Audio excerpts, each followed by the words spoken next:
Welcome to Studio Classroom on the air. I know your English will improve today. I hope you believe it too. My name is Gabe.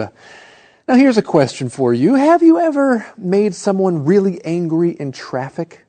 What happened?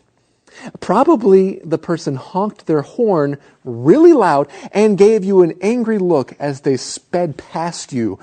Well, have you ever stopped driving and gotten out of your car to have a polite conversation with another driver who made you upset?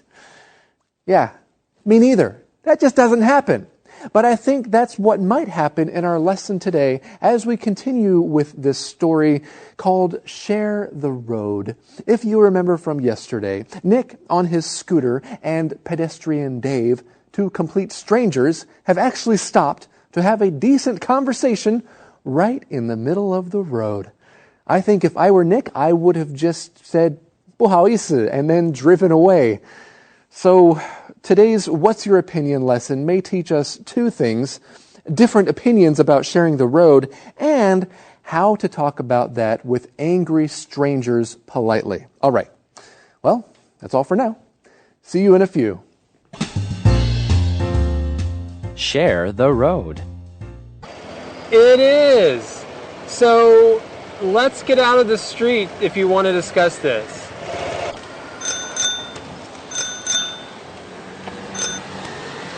Excuse me, can the two of you please move? I want to get by. Now I have to avoid being run over by a bicycle too? He's right. You're supposed to use the bike lane. I certainly would if there weren't people walking in it.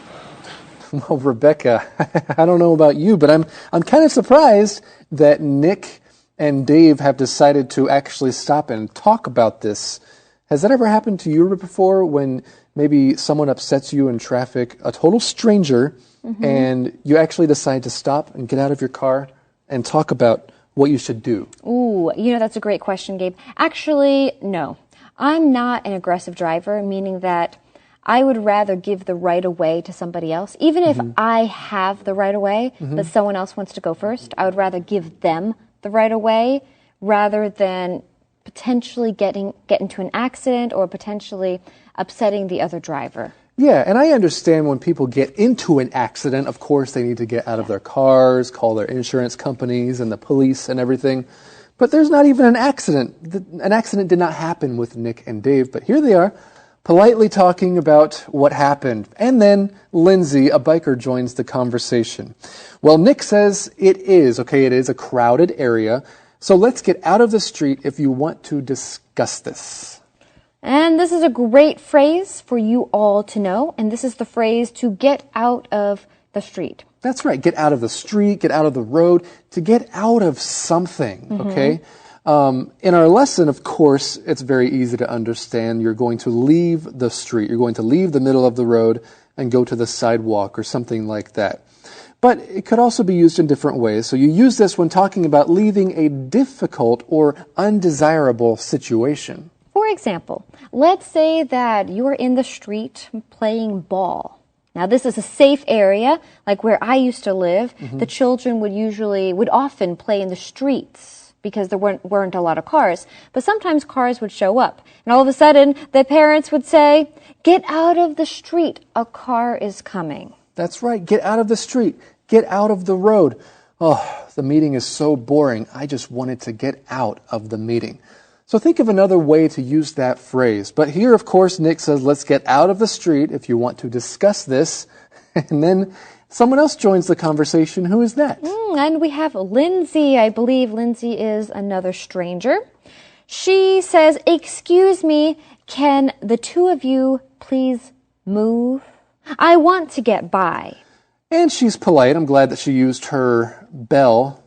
She rang her bell on her bike. It's important to have one of those to let people know that you're coming if you're on your bike. She says, "I want to get by." Michelle did talk about that phrase and the different meanings, right? Of course, you could actually get by somebody by going around them, or you could use it in the sense that you're not making enough money to get by, right? You're not making enough for living. So there are different ways to use that phrase. It means different things. That's right. And that's actually like a lot of English words. They have so many different meanings, and sometimes it can be confusing. So we just encourage you to do your best and continue practicing.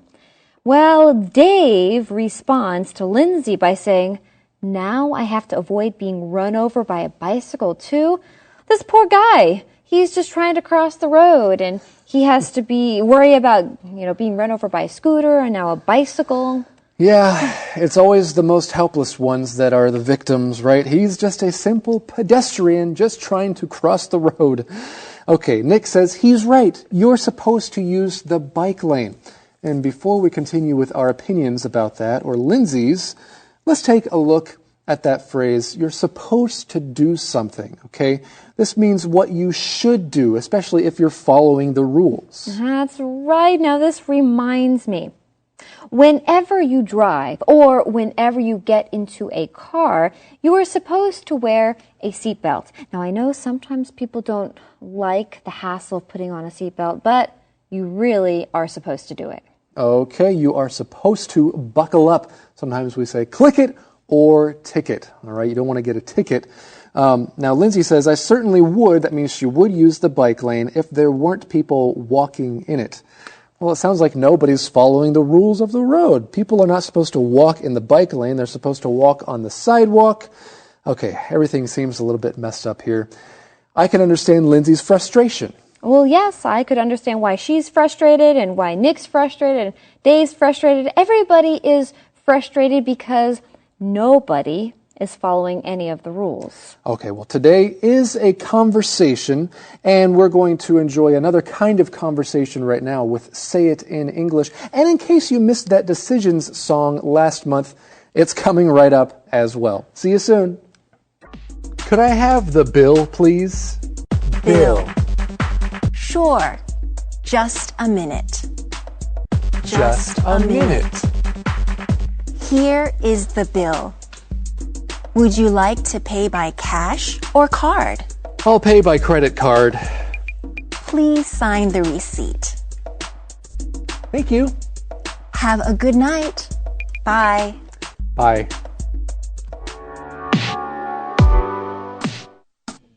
I have an important decision to make. It's not easy, no, it's not a piece of cake. Put yourself in my shoes. I need your opinion too. Together there's less of a chance we will make a mistake. Come on, guys. Should I buy it now or should I wait? Should I go out with friends to a movie at 8 o'clock? Gotta turn my brain on, weigh the pros and the cons. But I need to make a decision before it's too late. Who do you love? Who do you hold dear? How do you know what is right? Do you think through all those voices you hear?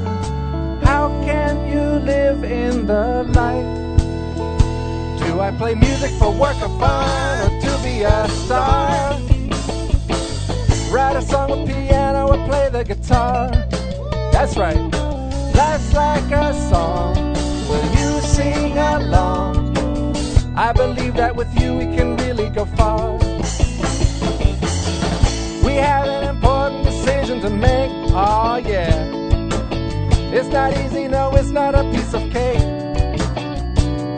But life's like a song. Will you sing along? Together there's less of a chance we will make a mistake. With you here there's less of a chance I will make a mistake. Welcome back to Studio Classroom. We are in the middle of a What's Your Opinion lesson.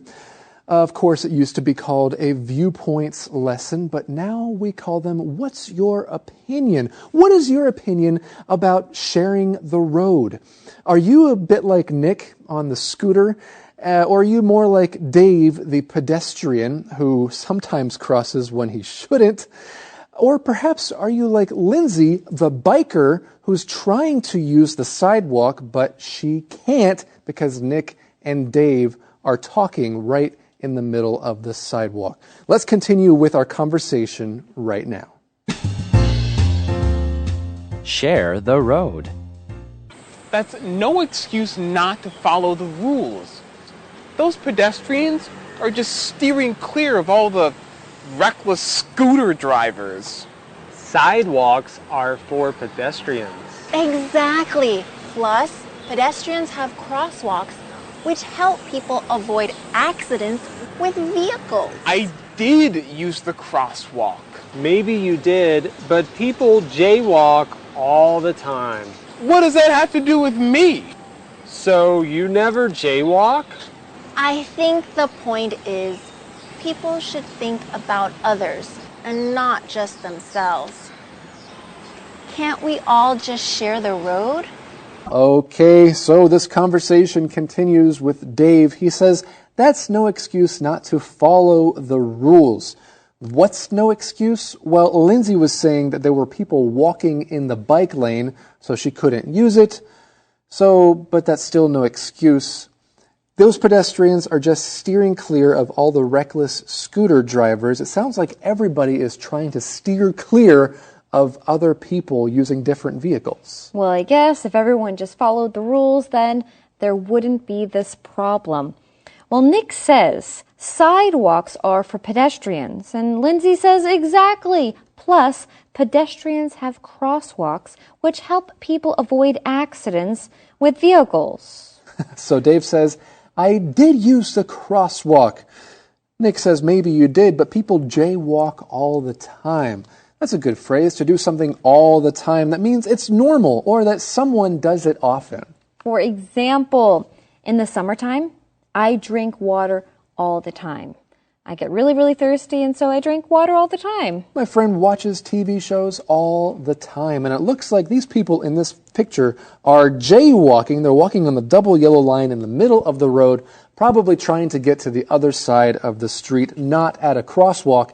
That is jaywalking. Well, Dave says, what does that have to do with me? He wasn't jaywalking. That's a good question to ask. How does this relate to me? That's right. For example, let's say that you're in a meeting and your boss brings up to everybody in the meeting, people are always late. It's important that everyone arrives on time. And you think, what does that have to do with me? I'm always on time. And that's kind of how Dave thought, okay? What does it have to do with me? I wasn't jaywalking. Nick says something I don't think he should have said. So you never jaywalk? The fact is, he didn't that time, so it's not good to ask that kind of question about someone's past, right, if it's not applicable to the moment. Friends, we did learn about that word jaywalking just now. Let's learn something more about it in the Info Cloud. Welcome to Info Cloud.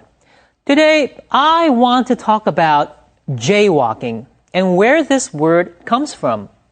Joe, do you jaywalk? Well, technically, jaywalking is any time you cross the street while disregarding traffic laws. So, of course, I try not to do that. Joe is right. Jaywalking means to cross the street outside of crosswalks or against the light, or walking when the light says don't walk. There was a time when the word jay was a rude way to describe an inexperienced person. It dates back to the early 1900s in the U.S. At first, the term was often used to describe early automobile drivers who didn't know which side of the road to drive on. At the same time, jaywalkers were people who used the road without any awareness of the cars driving on the road. As cars became the normal mode of transportation, people stopped using jay drivers. Jaywalking, however, continued to be used. Eventually, the term became specifically about how pedestrians cross roads, and that is how we use the term today. It no longer has its original meaning of inexperienced. Actually, Joe and I should probably be honest about our jaywalking. Our main office and our recording studio are across the street from each other. Right. I didn't think about that. The entrance to the buildings are in the middle of the block. So if I run across the street, I am actually jaywalking. It is. So let's get out of the street if you want to discuss this.